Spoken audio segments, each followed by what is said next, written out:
এক গ্রামে এক চালাক রাজা বাস করতেন। তিনি বুদ্ধিমান এবং বিচক্ষণ ছিলেন।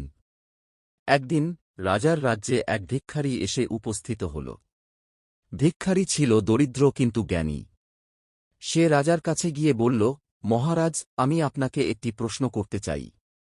যদি আপনি সঠিক উত্তর দিতে পারেন তবে আমি আপনাকে আমার জীবনের সমস্ত জ্ঞান দিয়ে যাব। রাজা সম্মত হলেন। ভিক্ষারী জিজ্ঞাসা করল, মহারাজ, পৃথিবীর সবচেয়ে বড় সম্পদ কি? রাজা কিছুক্ষণ চিন্তা করে উত্তর দিলেন, সোনা, রূপা এবং মূল্যবান রত্ন। ভিক্ষারী হেসে বলল, না মহারাজ, সবচেয়ে বড় সম্পদ হল জ্ঞান। কারণ জ্ঞান দিয়ে আপনি যে কোনো সম্পদ অর্জন করতে পারেন, কিন্তু সম্পদ দিয়ে আপনি জ্ঞান অর্জন করতে পারবেন না। রাজা এই উত্তর শুনে মুগ্ধ হলেন। তিনি বুঝতে পারলেন যে সত্যিই জ্ঞানই সবচেয়ে বড় সম্পদ।